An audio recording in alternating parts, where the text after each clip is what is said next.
2. Hey guys, it's Tony Solorzano right here for the Mid-Valley Sports Report. We're here at Charter Oak High School. It's halftime, and Charter Oak is leading 7-3, but Cal just got on the board right with 4 seconds left to go in the half on the 27-yard field goal by Tyler Haddon. This game is a lot closer than everybody was expecting this to be. I've been hearing scores left and right that Charter Oak is going to run away with this thing early in the half, and so far they've only been held to 1 touchdown, which was scored about 6 minutes to go, about halfway through the second quarter. So sit tight. We still got another half of exciting semi-final football here at Charter Oak High. You're watching the Mid-Valley Sports Report. Tonight a little bit. I guess you got for a slow start. You got to give credit to Cal too. You guys came out the second half. Cal did an excellent job. You know, the way they schemed it, and the people up front, the front 7 or 8 guys did a great job up front, and they were quick to the ball. They were flawless actually. They didn't jump off sides. You know, they did everything that they needed to do in the first half. It really took us a while to figure out where we were going to go because they had great support inside and out. We made a couple of passes that were okay, but the way they came after us was really stopping our running game. We kind of figured it out. And we got a healthy running back in there. He was kind of sick the whole first half. He got out of that food poisoning and threw up a little bit. Yeah, but he's okay. Hey, how good is AJ Powell? Seems like he's making plays for you all over the field. I tell this to everybody I talk to. There's not a better football player. I've been doing this since my 43rd year of football. There's not a better football player I've ever seen play for me or against me who can change field position as fast as that kid can. Colorado is looking at him real hard, and their most valuable player was a kid the same size as AJ, and he came from Los Altos and Los Angeles Heights, and AJ's the same kind of kid, and they're looking for him to replace their most valuable player. So, he can play Division I level if somebody give him a chance, but the kid is an offensive, defensive, and special team maniac. So. I don't know a better human being to play on the field than that. The kid has fought for everything he has in his whole life. His whole story is a real special story, and I think he's wonderful. And a rematch with Diamond Ranch next week from last year. How do you feel about that? It's going to be their game, our home game. We're going to go wherever they tell us to go and get ready. I think they're hot right now. They're playing really good football, and they did a great job coming back 14 up and down against Southeast. I just think it's going to be a tough game for us. And real quick, you've been coaching for a long time. What did you think of their running back, Terrace? Oh, outstanding young man. He reminds me of all the kids we've ever played against that came out of that part of the valley. There's been kids from Bell Gardens and kids from El Rancho we played over the years. He's as good as any of them we've ever seen. So, outstanding young man. I just hope he's healthy and he's okay to go on. Thank you, Coach. Thank you. Congratulations. That's it. All right, we're here at Charter Oak High at the end of the CIF Southeastern Division Semi-finals.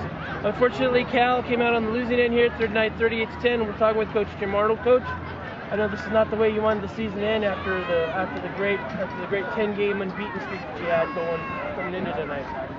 Yeah, it has to end sometime, and we lost to a pretty good quality football team tonight. We had the lead in the third quarter, and the momentum I think got right back to them when they had the big pass play that they jumped back ahead. And then they wore us down. They're big and physical, and we had some penalties that hurt us, and they have some more weapons than we have. They've got a couple more, and they're a good football team, like I said. And I'm proud of my kids. They played real hard. Played against some kids that were twice their size and hung around for a while. So I got nothing to hang my head on. Talk about in the first half tonight. You pretty much shut down what seemed to be their offense of Adam Wema. You held them to one touchdown. It was only 7-3 going into the half there. What was the difference in the first and second half as far as the defense, as far as their offense was concerned? I just think we got worn down. I think over time we've got a lot of kids go both ways, and that kind of hurt us at the end. And field position game was good for them, and they made some good adjustments offensively. Their staff did a good job, and a couple of draws. We were blitzing a lot, and they caught us on a couple of blitzes. And from there, Charter, they're going to roll us a little bit, so they did at the end. This is probably not Terrace's best night tonight, and I know toward the end of the game he got hurt pretty bad. How's Terrace right now? I don't know. He could be pretty bad. I mean, we'll see. We'll hope for the best. I'm not sure what it is. He twisted it, so he had some pressure on it, which is good, but we're going to have to wait and see. All in all, how would you now with the season is tuning in, how would you assess this year based on what you saw tonight? Well, I told you before, you know, we started out 0-2, and if you told me we were going to be here, I was surprised as heck. I'm really proud of these kids. I just told them right now that in my 21 years of coaching, this is the best group of kids that I've been around. They're just solid kids in all respects, on campus, you know, talking to people outside of the football team. Just a good, quality group of kids. I thank them for letting me be a part of their ride. All right. We're happy. Well, listen, Coach, congratulations on a great season, and we'll look forward to next season and see what we have with a whole new crop next See season. what we can do. All right. Thanks, guys. Well, Thanks, folks, Coach. you know, I'm here with Tim Peterson, my most excellent boss here. Tim, your thoughts on tonight's game? Well, I mean, I thought Cal did a great job in the first half. You know, holding them to only 7 points or 7-3. They're still in the game at that point. Charter Oak comes out the second half and just starts showing, you know, those weapons. A.J. Powell, Adam Wing, and the rest of those guys. But, you know, give Cal credit. Yeah. Terrace Jones, I thought, played a great game. The rest of those kids on defense played well. They had a great season, but I think in the end it was just too much Charter Oak.